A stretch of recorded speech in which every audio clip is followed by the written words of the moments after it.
Bonjour et soyez bienvenus sur Smartness Mahwi TV. Nkuko twabibasezeranyije rero twari twababwiye ko uyu munsi turaza gukoresha umwandiko kugira ngo turusheho gusobanura neza isomo ryitwa plus que parfait, tugaragaze ikinyuranyo cyaryo na imparfait. Muri uyu mwandiko murungukamo inyunguramagambo nyinshi, murungukamo gukoresha imparfait, murungukamo gukoresha plus que parfait, muramenya no kubara inkuru mu gihe cyahise. Ntushobora kubaho umuntu ashobora kukubarira inkuru, ushobora gusoma umwandiko nawe ubwawe ushobora kugira ibyo usobanura mu gihe cyahise. Uyu mwandiko rero uraza kugufasha. Muramenyeramo kandi kuvuga neza igifaransa, kuko uko mvuga igihe cyose muba mugomba gusubiramo kugira ngo mwimenyereze kuvuga igifaransa. Harimo kuvuga, harimo kumva. Muri make iyo ukoresheje texte wigira ibintu byinshi muri texte wakoresheje. Wigiramo amasomo menshi mu rwego rwo kuzamura cyangwa se mu rwego rwo kwameliora ururimi rwawe. Abari mwisi mwese dukurikira mu Bufaransa, mu Bubiligi, Canada, Abarundi, Abakongomani, buri wese udukurikira hano kuri Smartness Mahwi TV, twamusuje nta numwe usigaye. Ntatinze rero reka tubatangirire iyi texte. Quand Marie était au lycée, igihe Maria yari kuri lycée ni ku ishuri mu byukuri. Quand Marie était au lycée, était c'est le verbe être à l'imparfait. Igihe Maria yari ku ishuri, kuki bakoresheje imparfait? Nuvuga ngo yari ku ishuri, ntago yari ku ishuri by'umunsi umwe, umwaka wa mbere, uwa kabiri, uwa gatatu, gutyo gutyo. Ni iby'igihe kirekire kandi mu gihe cyahise kandi mu buryo bwa routine, mu buryo bwisubiragamo. Ntago umuntu ajya ku ishuri umunsi umwe, ni igihe kirekire. Twabagaye ko muri imparfait isobanura igihe cyahise ariko igikorwa cyisubiragamo, igikorwa cyabaye mu buryo bwisubiramo. Ubwo turaza kurebera hamwe na plus que parfait aho ikoreshwa dukoresheje uyu mwandiko n'ubundi. Quand Marie était au lycée, elle aimait beaucoup de langues étrangères. Elle aimait, murabona ko nayo ni aimer itondaguye muri imparfait. Yakundaga cyane, elle aimait beaucoup de langues étrangères. Yakundaga cyane indimi z'amahanga. Chaque jour, elle étudiait le français. Chaque jour, buri munsi yigaga igifaransa. Elle étudiait, on a conjugué ici les verbes étudier à l'imparfait parce que c'est une action de routine. Ni igikorwa cyisubiragamo, ni igikorwa cyakorwaga mu buryo bw'akamenyero. Yigaga buri munsi. Chaque jour, elle étudiait le français pendant 2 heures. Yigaga igifaransa mu gihe cy'amasaha abiri. Buri munsi yigaga igifaransa mu gihe kingana iki? Mu gihe cy'amasaha abiri. Nuvuga ngo ni igikorwa cyisubiragamo. Chaque jour, elle étudiait le français pendant 2 heures et elle lisait des livres pour améliorer son vocabulaire. Et elle lisait, yasomaga, ni igikorwa nacyo cyahoraga kiba. Elle lisait des livres pour améliorer son vocabulaire. Yasomaga ibitabo kugira ngo vocabulaire ze zirusheho kuba améliorer cyangwa se zirusheho kwiyongera. Ses professeurs étaient fiers d'elle. Ses professeurs étaient fiers d'elle. Était, c'est le verbe être à l'imparfait. Abarimu be babaga bari fieri ye, était fiers d'elle. Ses professeurs étaient fiers d'elle. Abarimu be babaga bamwishimiye cyangwa se hari ukuntu umva wakwiratana umuntu. Parce que elle travaillait sérieusement, kubera ko yakoraga mu buryo buri sérieux. Elle travaillait, c'est le verbe travailler à l'imparfait. Ubu wasanga hari abantu bakurikiye hano batazi gutondagura muri imparfait, ariko ntabwo ndabura kubibibutsa. Gutondagura muri imparfait, ureba inshinga itondaguye muri pereza kuri nu, ugakuraho uriya musozo, nyuma ukagenda wongeraho imisozo ya imparfait ariyo AIS, AIT, IONS IEZ AIENT. ubwo mwandikemo conjugaison l'imparfait par Smartness Mahi TV. iryo somo riraza rirambuye kugira ngo muze kubasha kurikurikira neza nta kibazo. Avant d'entrer au lycée, mbere yo kwinjira muri lycée, elle avait déjà appris, noneho dutangiye gukoresha plus que parfait. Elle avait déjà appris.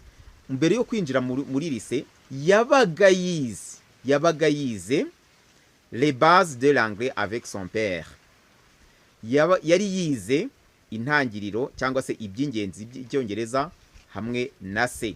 Yabwo yabaga yabyigishwe na papa we. Nuvuga ngo imparfait plus que parfait ikoreshwa ryari? Ni igikorwa cyahise mbere y'ikindi gikorwa cyahise. Naravuze nti iyo ushaka kubyiga neza ukurikiye kuri ligne chronologique cyangwa se ligne de temps, urashobora ukavuga uti plus que parfait niyibanza hagakurikiraho imparfait. Avant d'entrer au lycée, mbere yuko yinjira mu ishuri, elle avait déjà appris les bases de l'anglais avec son père. Elle avait déjà, yabaga yarangije kwiga. Appris c'est le verbe apprendre, itondaguye muri plus que parfait. Apprendre bivuga kwiga. Elle avait déjà appris les bases de l'anglais avec son père. Yabaga yarangije kwiga iby'ingenzi by'icyongereza abyigishwe na se. Elle avait aussi suivi plusieurs cours en ligne. Elle avait aussi suivi, c'est le verbe suivre qui est conjugué ici au plus que parfait. Plus que parfait ni verbe avoir cyangwa se être biterwa na auxiliaire yariyo. Ni auxiliaire dutondagura tukongeraho participe passé y'inshinga turimo gutondagura muri plus que parfait. Hano rero twageze tuti elle avait aussi suivi. C'est le verbe suivre qui est conjugué au plus que parfait. Ni verbe suivre itondaguye muri plus que parfait. Elle avait aussi suivi plusieurs cours en ligne et elle avait regardé de nombreuses vidéos éducatives. Elle avait regardé de nombreuses. Elle avait regardé, c'est le verbe regarder qui est conjugué au plus qu'imparfait. Un verbe regarder itondaguye muri plus que parfait. Elle avait regardé. Elle avait regardé de nombreuses vidéos éducatives. Yabaga yarebye video nyinshi zifite icyo zimusigira, zifite uburere. Icyo iyo bavuze ini chose éducative cyangwa se biterwa niba ari féminin cyangwa ari masculine tuvuga éducatif, ni ikintu bituruka kuri verbe éduquer, ni ikintu cyigisha. Yabaga yakurikiye rero video zigisha nyinshi, de nombreuses vidéos éducatives. Grâce à cela, agendeye kuri ibyo cyangwa se agendewe kuri ibyo, elle avait acquis de bonnes habitudes d'apprentissage. Elle avait acquis, c'est le verbe acquérir. Elle avait acquis, yabaga yize, yabaga yakiriye de bonnes habitudes d'apprentissage. Yabaga afite imico myiza cyangwa se imiterere myiza yararangije kumwinjiramo y'uburyo bwo kwiga. Niryo banga yakoreshaga kugira ngo atsinde. Pendant que ses camarades cherchaient encore une méthode efficace pour étudier, Marie utilisait déjà des techniques qu'elle avait découvertes quelques années auparavant. Aha baragira bati pendant que ses camarades, mu gihe camarades ze, aba inshuti ze abo bagendana, chercher encore une méthode efficace, babaga bashaka uburyo mbese bakoresha bwiza pour étudier kugira ngo bige. Marie utilisait déjà, Maria we yakoreshaga, utiliser c'est le verbe utiliser à l'imparfait. Maria we yabaga akoresha, utiliser déjà des techniques qu'elle avait découvertes, technique yabaga yaravumbuye, ubwo yabaga yarazivumbuye mbere, qu'elle avait découvert quelques années auparavant, imyaka yashize mbere. Nuvuga ngo we bajyaga kubigeraho yarabigezeho. iri jambo clave découverte découverte impamvu twakoreshe découverte tugashyira no muri pluriel iyo CO2 iyo auxiliaire ari avoir ubusanzwe ntago dushyiraho accord ariko iyo COD yaje imbere ya verbe icyo gihe accord turayikoresha ko hano ubu twakoresheje accord tugendeye kuri jambo les techniques technique c'est féminin pluriel c'est pourquoi nous avons ici utilisé nous avons dit découverte twashyizeho féminin dushyiraho na pluriel kubera ko COD iri imbere y'inshinga des techniques qu'elle avait découvertes quelques années auparavant iri somo tuzarigarukaho rya accord du participe passé nzaribagarukiraho nzaribasobanurira. Elle avait préparé un programme de travail. Elle avait préparé. Yabaga yari yarateguye ni ibintu yabaga yarakoze kera yararangije rwose yabaga yarateguye. Elle avait préparé un programme de travail. Yabaga yarateguye gahunda y'imikorere. Et elle avait organisé tous ses cahiers avant le début de l'année scolaire. Et elle avait organisé tous ses cahiers avant le début scolaire. Yabaga kandi yarapanze yaroruganije amakaye yose mbere yitangira ry'amashuri y'umwaka w'amashuri. Avant le début bivuga intangiro, avant le début de l'année scolaire. Ugume ku murongo iyi texte turaza kuyibasomera mugende musubiramo bityo kugira ngo murusheho kuvuga neza igifaransa.